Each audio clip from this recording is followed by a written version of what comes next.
আসলে আমাদের রাজনীতি যখন সুস্থ ধারায় প্রভাবিত হয় না, এখন রাজনীতি কীরকম, আওয়ামী লীগ যখন ক্ষমতায় ছিল সব কিছু আওয়ামী লীগময়, আওয়ামী লীগের বাইরে কিছু ছিল না, সব কিছু। আপনি সংবাদ মাধ্যম বলেন, ব্যবসা বাণিজ্য বলেন, সব কিছুই ছিল, আপনি যেখানেই তাকাতেন আওয়ামী লীগ। এখন আবার আওয়ামী লীগ নেই, এখন আবার যেখানে তাকান আপনি দেখবেন হয় জামাত ইসলামী অথবা বিএনপি অথবা এনসিপি অথবা অন্য দল।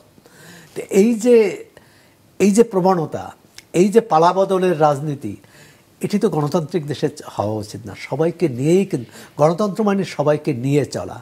এখন আগামী নির্বাচনে যেটি শঙ্কার কথা বললেন, একটা হচ্ছে নির্বাচনে কারা অংশ নিতে পারবে। সব দল কি পারবে? প্রধান উপদেষ্টা বলছেন যে আওয়ামী লীগ পারবে না। সম্প্রতি যুক্তরাজ্যের একজন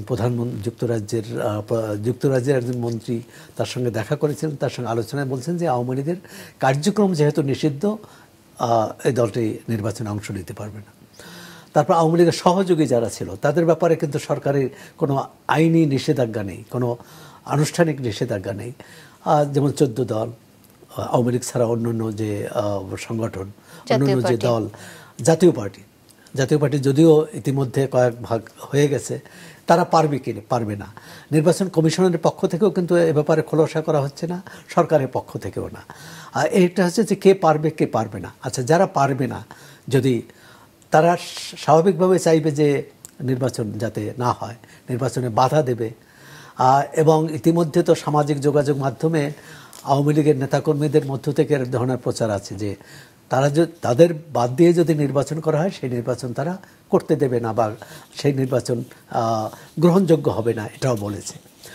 জনগণের মধ্যে খুব যে উদ্বেগ আছে তা নয়, কিন্তু যে নির্বাচনে যে উচ্ছ্বাসটা থাকা দরকার, সেই উচ্ছ্বাসটা কিন্তু লক্ষ্য করা যাচ্ছে না। এমনকি ধরুন প্রচার হচ্ছে, কিন্তু প্রচারের সাধারণ মানুষের মধ্যে সেই প্রচারের যে প্রভাব, সেটা কতটা তরঙ্গ, হ্যাঁ, সেই তরঙ্গটা নেই।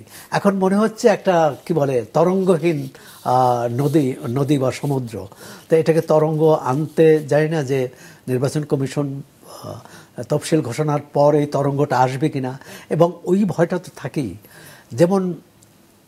যেমন একটা সমাজের একটা অংশ যদি নির্বাচনে অংশ না নিতে পারে, তখন তাদের অনুপস্থিতিতে নির্বাচনের পরিবেশ আর সবাইকে নিয়ে যে নির্বাচনের পরিবেশ একরকম না। আওয়ামী লীগ তো দাবি করতো যে তারা এবং তাদের সহযোগীরাই হচ্ছে পুরো বাংলাদেশ নিয়ন্ত্রণ করতে পারে।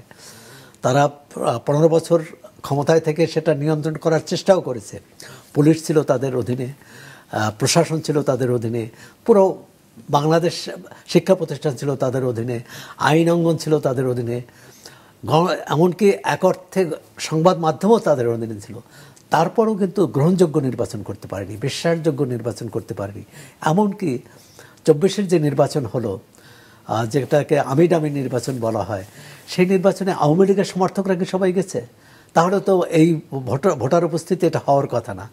কারণ সাবেক প্রধান নির্বাচন কমিশনার বললেন 27%, এটি 1 লাফে 40% কীভাবে হলো, এটাও মানুষের মধ্যে প্রশ্ন।